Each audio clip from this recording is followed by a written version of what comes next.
It's the freaking weekend, baby, about to have me some fun.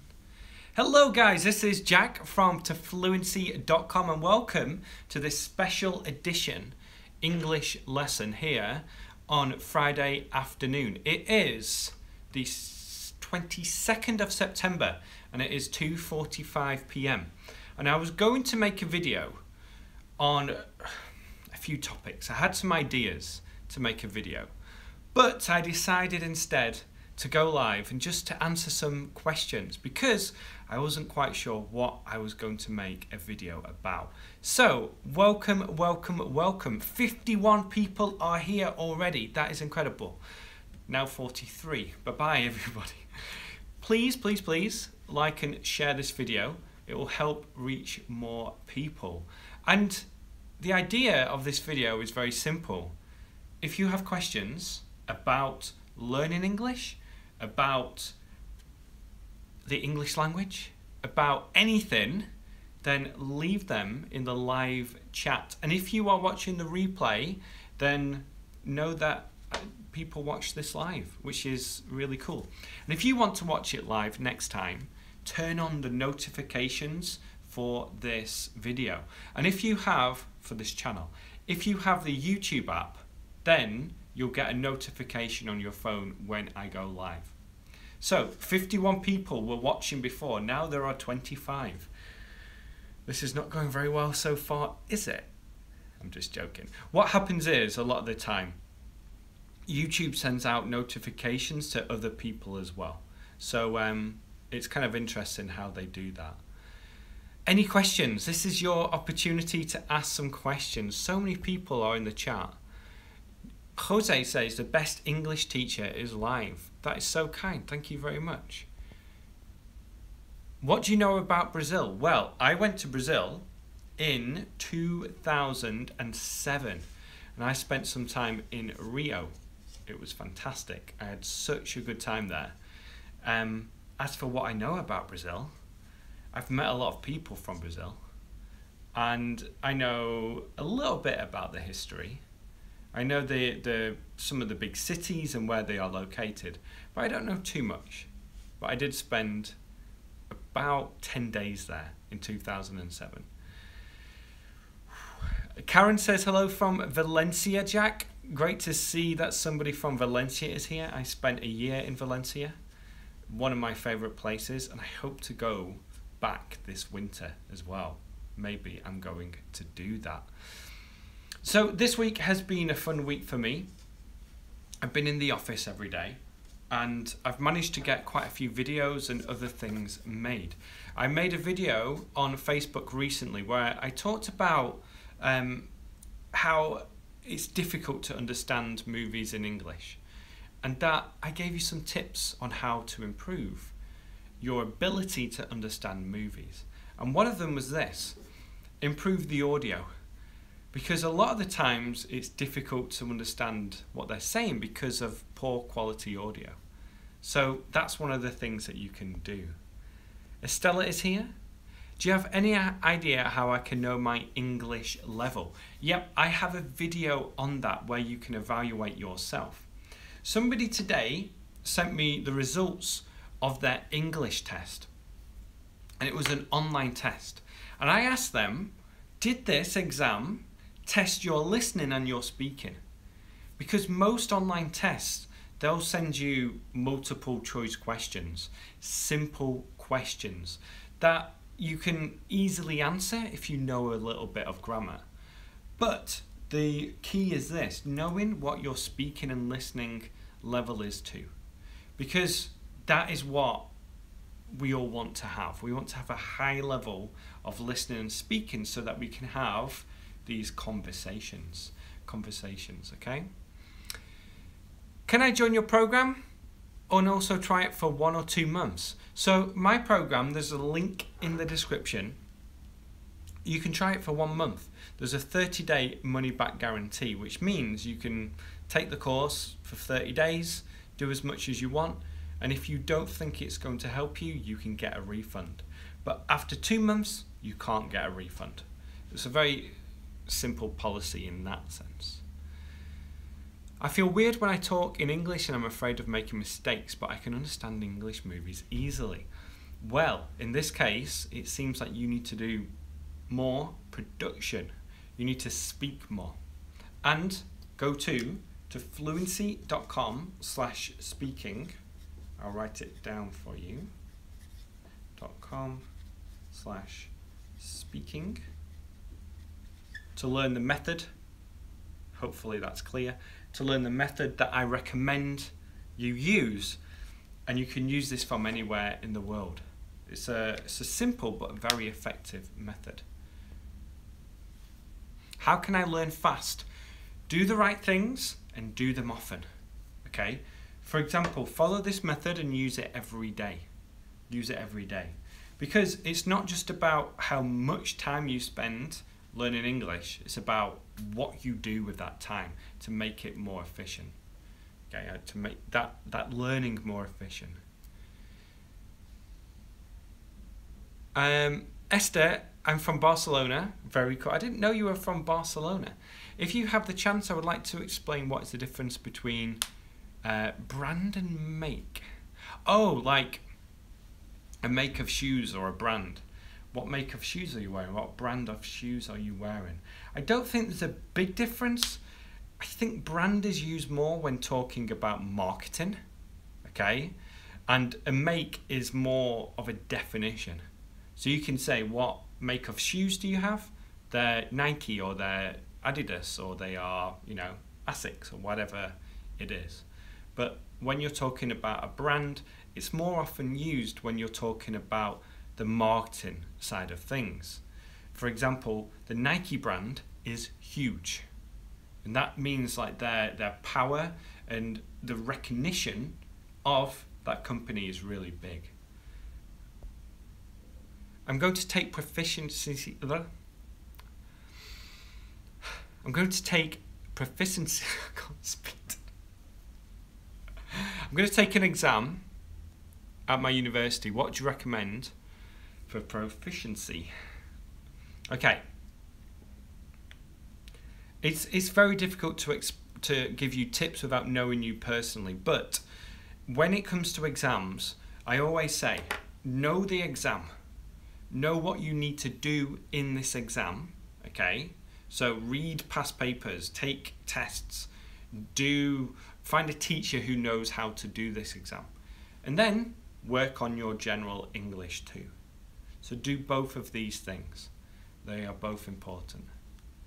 I have a problem with prepositions in grammar, with adjectives, nouns. Prepositions, okay, you can't just like take a course or take a few lessons on prepositions and then, okay, now I understand prepositions. This is why, again, this method to fluency.com/speaking, okay, this is why this method is so powerful, because it's not just going to help your speaking, it's going to help your grammar too. And we learn English through sentences, through chunks, collocations. So you can learn the rules of prepositions, but there are so many exceptions. So many exceptions and expressions that we use and different ways to talk about things that don't follow the rules. So it's not just about knowing it, it's about just understanding it. Getting to the stage where it feels right. Getting to the stage where it feels right. Hi, I really love your lessons and way of teaching. I'm not sure how to use underrated and overrated. For example, overrated, would you make it clear? Thank you, what a nice question. Okay, underrated and overrated. If something is underrated, it means it's better than people think. A good example is with soccer or football players. And everyone used to say that John-C Park, who played for Manchester United, they all said that he is an underrated player, which means he's better than people think he is. He's better than the media think he is. If you are overrated, it means that you are worse than people think you are, okay? So let's just say with a movie, and Jurassic Park, for example, or let's use a more modern example. Harry Potter. So everyone says Harry Potter, it's amazing, the book is amazing, the film is amazing, Harry Potter, Harry Potter, Harry Potter. And you watch it and you think, that wasn't very good. And you can say, this film is overrated. It is overrated, which means it's not as good as people say it is. Overrated and underrated. How to use so and such. The easy example is you use such with a noun. Lionel Messi is such a good player, but when you're just talking about it with the adjective, he's so good. It's so big, it is such a big building. Such a big building, the noun. Okay? It's such a beautiful day. It is so beautiful today. That's the main difference. Such with nouns. That's the biggest thing to remember. Such with nouns. What's the difference between effect and affect? Well, one is a verb, okay? It doesn't affect me. It doesn't affect me. It doesn't bother me. It doesn't affect. But it's a great effect. It's a great effect, the adjective. Let's have a look. Any tips on learning grammar properly? And I have to study old English novels and poetry, plus vocabulary is really hard, so how to understand it better. Okay, do you have to? Do you have to read old novels? Is that part of your course? If so, it's one of these things that you have to do. You can't change that. But if you don't have to do it, then don't do it, okay? Unless you really want to. Grammar. Fluency.com/speaking, okay? The method I have, and it's part of my Fluency program, to fluency.com/TFP. There's a link in the description. It allows you to improve your fluency, improve your speaking, improve your ability to understand, improve your understanding and ability to use grammar, and it improves your vocabulary. It does all these things in one method. And that's why it's so powerful, because it focuses on improving your grammar and vocabulary through speaking and through the repetition of phrases. So when it comes to grammar, I recommend this method. It does it all. Okay? The iPhone is overrated. Good example. The iPhone is underrated. I used to say as well, John C. Park is the most overrated, underrated player. It's kind of confusing, but if you understand that, you're doing pretty well. He's the most overrated, underrated player. What is the best way to use conjunctions and subordinates during my speech? Again, this, to fluency.com/speaking. Use sentences, repeat those sentences, use commonly used sentences, and get lots and lots of repetition. Batul, I'm sorry, you always keep saying this. I'm just going to remove your comment. Why can I understand only particular native English speakers? Which ones? Which ones do you understand? But usually it's because either you are used to, let's say, Australian speaking, these particular speakers are speaking slowly.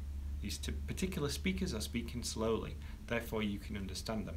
Or they don't use slang, they enunciate properly and clearly. Lots of different reasons why, but that's usually the case. Let's have a look. What have I missed? Jack, your lesson in the forest was great. The nature is so beautiful. Thank you. Thank you so much. How much time to get fluent would we generally take? Again, it depends on how many hours a day you're learning. It depends on your ability to learn, your mentality, and it depends on the methods that you're using. A good example is this, okay? There are people who have been studying English for 20 years and they still have an intermediate level. There are people who studied from like a low intermediate level to a high level within 2, 3, 4, 5, 6 months. It depends on what you do, your mentality. It depends on the amount of time you spend on it. So there are different factors involved when it comes to this.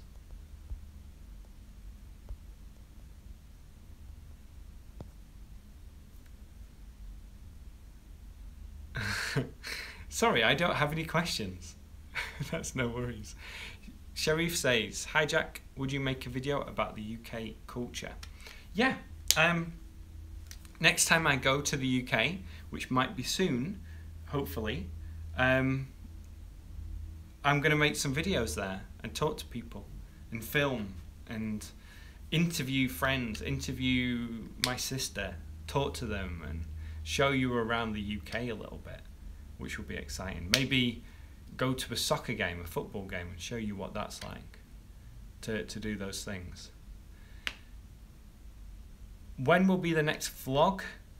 I'm not quite sure actually. I enjoy making vlogs, but usually I'm with my children when I'm outside the house. So if I'm, at the weekend, I'm always with my children, so I don't want to make a vlog while I'm with them. I want to spend time with them instead. But maybe I should, do one a week. Maybe I should do fun trips or go on fun trips and, do these types of things. Right, I'm going to delete this person. Jack, what do you think about Stephen Krashen's comprehensible input method? Yeah, the idea with this is, so Krashen's method is, I think it's like 0 + 1, where when you're listening to things, it's important to listen to things you understand, but just a little bit above your level. If it's too hard, then you're not going to enjoy it. You're not going to learn new things. You're not going to understand what people are talking about. But if you listen to something specific to you and your level and just a little bit above, then that's where you're going to really improve your comprehension. One way that I did this when I was learning Spanish was I watched the news in Spanish. And at first I found it really difficult. Well, not really difficult, but again, it was just like a little bit above my level and I couldn't understand everything. But then after a few weeks, I watched the news and I understood every word that was said. And then I managed to listen to podcasts which were a little bit more difficult, and I started to, understand what people said in the podcast. And then, having conversations with people. So it just, this idea, I actually really like it. I like the fact that you can find something specific to you and your level and improve your comprehension step by step from that. I think it's a really cool thing to have. Thank you for the so many kind comments here. Thank you so much. Karen, Musafia, Samira is here.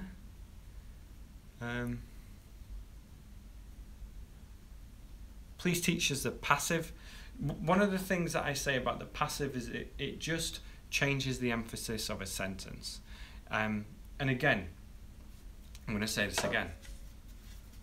To fluency.com/speaking. Find sentences that use the passive tense and just get lots of repetition with them. And then when you're watching movies, when you're listening to podcasts and someone uses the passive, you'll be better able to understand what they're saying and why they're using the passive, and then you can learn from that, if that makes sense. Rashid is here. Good to see you here. I like to watch videos on YouTube about new smartphones and English. It's a good way to enhance comprehension. Yeah, this is it. You can find anything that you find interesting, or think about what's interesting to you and then watch videos on those in English. It's so simple but really effective at the same time. Effective. Okay, I'm going to leave it there. I've had a problem today. One of my contact lenses is really bugging me. It's bothering me. Okay, is bugging me. It's annoying me. So I'm going to have to take it out, wash it, clean it, put it back in, and it's got to the stage where it's really bothering me. But anyway, thank you so much for watching this live question and answer special edition to Fluency video. It's a bit of a long title, but yeah, thank you so much for being here. If you haven't done so already, click that like button, share this video with anyone who would find it useful, and then check out my program in the description. If you want the free version first, to fluency.com/speaking, that will give you the method that I've been talking about in this video. Okay, everybody, again, thank you so much, and I'll speak to you all soon. Bye for now.